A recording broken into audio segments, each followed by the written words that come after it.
Hello viewers, welcome to our channel. నేను మీ చరణ్ పరిణి. షర్మిల ఎందుకు silent అయ్యారు, ఆవిడ ఏమన్నా పార్టీ మారుతున్నారా అని చెప్పేసి వార్తలు అయితే షురూ అయ్యాయి. సో మీడియాలో ఈ గత 2 రోజుల నుంచి కూడా ఈ వార్తలు అయితే కనిపిస్తూ ఉన్నాయి కొన్ని పత్రికల్లో. మరి ఇది ఎంతవరకు వాస్తవం? షర్మిల గారు ఇప్పుడు పార్టీ మారాల్సిన అవసరం ఉందా? అయితే ఇక్కడ ఈ క్వశ్చన్కి కారణం ఏంటంటే, ఆవిడ కొద్ది రోజులుగా ఏమాత్రం రాజకీయంగా స్పందించట్లేదు. అనేక విషయాలు రాజకీయంగా జరుగుతూ వస్తున్నాయి, అనేక పరిణామాలు ఏర్పడుతూ ఉన్నాయి ఆంధ్రప్రదేశ్లో. అయినా సరే ఆవిడ సైలెంట్ అయిపోయారు. సో దాంతో డౌట్ వచ్చేస్తుంది, ఎందుకు షర్మిల గారు సైలెంట్ అయ్యారు? నిజానికి గతంలో అయితే ఒక నెల రోజుల క్రితం కూడా ప్రతి చిన్న విషయానికి కూడా ఆవిడ రియాక్ట్ అయ్యారు. ఆ రియాక్షన్ కూడా పూర్తిగా వాళ్ళ అన్న మీదే ఉంటుంది. ప్రభుత్వం ఏర్పడే 2 నెలలైనా సరే ప్రభుత్వాన్ని విమర్శించడం మానేసి పూర్తిగా జగన్ గారిని విమర్శిస్తూ వచ్చారు. గతం నుంచి కూడా ఆవిడ ఎలక్షన్లో పోటీ చేసినప్పుడు కూడా అదే అన్నారు. జగన్ అన్న రాష్ట్రాన్ని భ్రష్టు పట్టించాడన్నారు, తర్వాత అభివృద్ధి చేయలేదన్నారు. ఇట్లా రకరకాలుగా నేను రాజన్న రాజ్యం తీసుకొస్తానన్నారు. ఇట్లా మాట్లాడుతూ వచ్చారు. ప్రభుత్వం వచ్చిన తర్వాత కూడా చంద్రబాబు గారి ప్రభుత్వంలో లోపాలని ఏ తప్పు పట్టలేదు. చివరికి అక్కడ ఏ మిస్టేక్ జరిగినా సరే తిరిగి జగనన్న పుణ్యమే అని చెప్పేసి ఆయన్నే విమర్శిస్తూ వచ్చారు. సో దాంతో ఆవిడ పని కట్టుకొని ఒక టార్గెట్ చేసి విమర్శిస్తున్నారు అనేది క్లారిటీ వచ్చింది. కొందరికైతే చంద్రబాబు గారికి ఈవిడ ఏమన్నా అనుకూలంగా పనిచేస్తున్నారా అనే డౌట్ కూడా వచ్చింది. ఎందుకంటే ఆవిడ రాజకీయము, అలాగే ఆవిడ తన లీడర్షిప్ని కాపాడుకోవడం ఇక్కడ ఇంపార్టెంట్. సో దానికి ఎలాంటి అవకాశాలు వీలైతే అలాంటి అవకాశాలు ఆవిడ చేజిక్కించుకోవడానికి రెడీగా ఉంటారు కదా. కాబట్టి అది ఆ వాదన అయితే వచ్చింది. అయితే దాంట్లో ఎంతవరకు నిజం ఉందనేది క్లారిటీ లేదనుకోండి. ఎందుకంటే ఆవిడ జగన్ని తిడుతూ వచ్చినా ఆవిడ తనకంటూ ఒక జాతీయ స్థాయి కాంగ్రెస్ పార్టీలో ఉన్నారు కాబట్టి వాళ్ళ సిద్ధాంతం ప్రకారం పనిచేయాల్సిన అవసరం ఉంది కాబట్టి, ఈ కూటమి ఏదైతే ఉందో ఇది పూర్తి స్థాయిలో ఎన్డీఏకి మద్దతులో ఉంది కాబట్టి ఆవిడ ఇలాంటి చర్యలు అయితే చంద్రబాబు గారికి మద్దతుగానో ఈ విధమైన చర్యలు అయితే తీసుకునే అవకాశం ఎంత మాత్రం లేదు. అది అందరికీ కనిపిస్తూనే ఉంది. విమర్శలు అయితే చేయట్లేదు కానీ కామ్గా ఉన్నారు. అయితే ఇప్పుడు ఈ జగన్ మీద కూడా ఆవిడ విమర్శలు చేయట్లేదు. ఒక్కసారిగా సైలెంట్ అయిపోయారు. ఎందుకు అయ్యారు అనేది ఇప్పుడున్న డౌట్.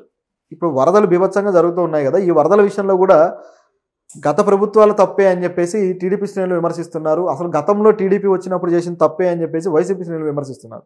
వీళ్ళిద్దరు విమర్శలు చూస్తే చాలా గమ్మత్తుగా ఉంటాయి. అయితే ఇప్పుడు చూస్తే షర్మిల గారు నిజానికైతే కొద్ది రోజుల క్రితం జగన్ ఢిల్లీలో ధర్నా చేసినప్పుడు ఆ టైంలో షర్మిల గారు వ్యూహాత్మకంగా ఆవిడ గోదావరి జిల్లాలో కొంత ప్రాంతాలు ముంపుకు గురైతే అక్కడికి వెళ్ళి ఆవిడ పరిశీలించారు, అందరినీ పరామర్శించడం ఇదంతా చేశారు. ఈ టైంలో ఆవిడ చేసిన విమర్శలు ప్రభుత్వం మీద చేయలేదు. ప్రభుత్వం త్వరగా చర్యలు తీసుకోవాలనో లేకపోతే అది ఇది చేయలేదు. ఏం విమర్శలు చేశారంటే, గతంలో జగనన్న సరిగ్గా ఇక్కడ సరిగ్గా చేసి ఉంటే ఈ వరదలు వచ్చి ఉండేవి కాదు అని చెప్పేసి విమర్శ చేశారు. సో దాంతో ఇక ఈవిడ ఆయన వదలరా, ఇక వేరే ఏం లేదా, రాజకీయంగా ప్రభుత్వంలో ఉన్న వాళ్ళం కదా విమర్శించాలి అని అప్పట్లోనే ఒక క్వశ్చన్ అయితే వచ్చింది. కానీ బట్ ఈ జగన్ చేస్తున్న ఈ ధర్నాలో ప్రజల ఫోకస్ అంతా ఇటువైపు ఉండి ఆవిడ వ్యాఖ్యలు కానీ ఇవన్నీ పట్టించుకోలేదు. కానీ ఒక గత 2 నెలల వరకు కూడా ఈ విమర్శలు సాగాయి. ఏది ఎక్కడ కూడా ఆగలేదు. ఆ ఎర్రకాలువ గండి ఏదైతే ఉందో ఆ గండి పడి మొత్తం ఆ ప్రాంతం అంతా కూడా పంట పొలాలు ఇవన్నీ మునిగిపోయినప్పుడు జరిగింది.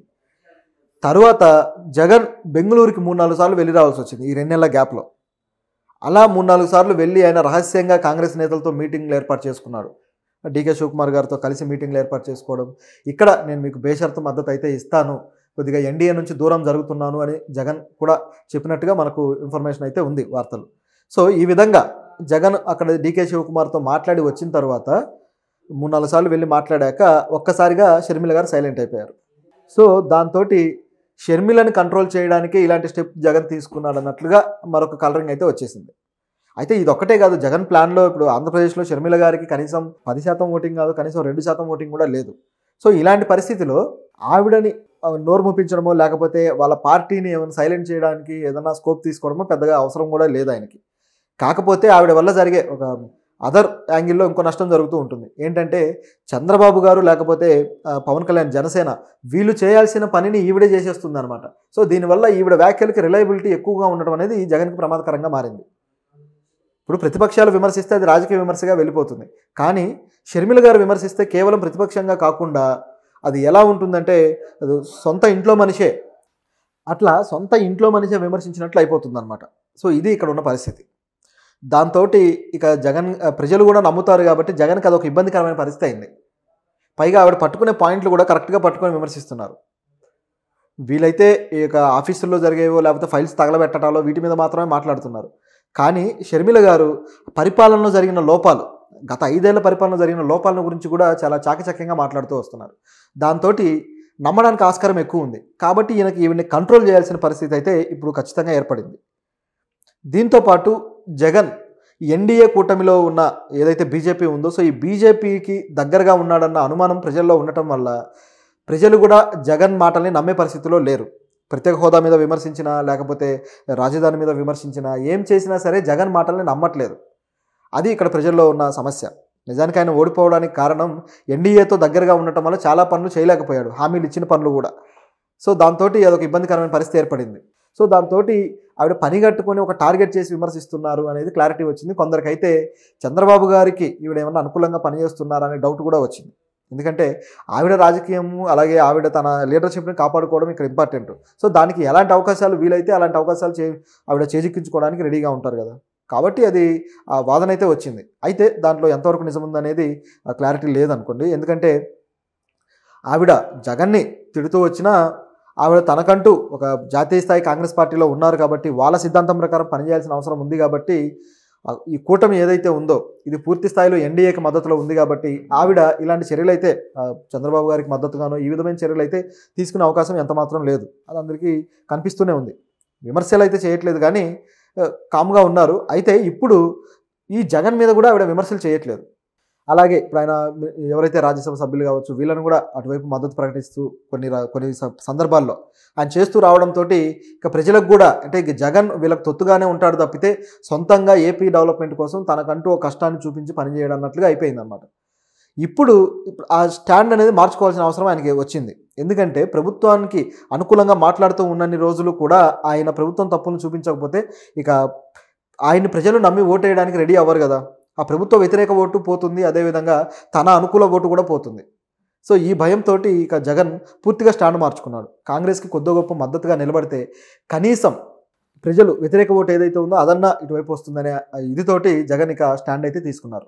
ఇక ఆయన కేసులు ఇవన్నీ అంటారా, అవి ఒకవైపు సాగుతూనే ఉంటాయి, అవేం ఆగవు. ఈ కోణంలో షర్మిలని కంట్రోల్ చేయడానికి ఆయన ఒక స్టెప్ తీసుకోవడం వల్ల డీకే శివకుమార్, అలాగే పైనుంచి కూడా రాహుల్ గాంధీ వీళ్ళ ఫోన్ కాల్స్ వల్ల షర్మిల సైలెంట్ అయ్యారనేది ఇప్పుడున్న వార్త. సో ఇందులో మరొక రూమర్ కూడా వచ్చిందనుకోండి, ఒకవేళ జగన్ ఈ విధంగా చేయడం వల్ల షర్మిల పార్టీ కూడా షిఫ్ట్ అవుతారా. ఎందుకంటే జగన్ ఇక కాంగ్రెస్తో ఉన్నన్ని రోజులు షర్మిల విమర్శించలేరు. సో దాంతో ఆవిడికి రాజకీయ ప్రస్థానానికి ఆయన ఒక ఆయుధంలాగా దొరికాడు. ఒకవేళ తన అన్న భవిష్యత్తుని ఇది చేయడం కోసం ఒకవేళ పార్టీ అన్నా మారుతారా అనే స్పెక్యులేషన్స్ కూడా వచ్చాయి. అయితే ఇది పూర్తి స్థాయిలో వాస్తవం అనిపించట్లేదు. ఎందుకంటే షర్మిల గారు ఒక పార్టీకి ఇప్పుడు ప్రస్తుతానికి ఏపీలో అధ్యక్షురాలుగా ఉన్నారు. సో ఆవిడ ఆ పార్టీ నుంచి పోటీ చేసినా సరే సీఎం క్యాండిడేట్గా పోటీ చేస్తారు. కాబట్టి ఆ అర్హత, అంటే ఇప్పుడే సీఎం అవుతారని కాదు, ఈ ఏదైతే కూటమిలో తర్వాత ఏదైనా కూటమిలో జాయిన్ అయినా, లేకపోతే ఇటువంటి ఏవైనా అవకాశాలు ఏర్పడ్డప్పుడు, లేదా మళ్ళీ వైఎస్ఆర్సీపీతో ఈ కాంగ్రెస్ ఈ పొత్తు పెట్టుకుంటే పూర్తి స్థాయిలో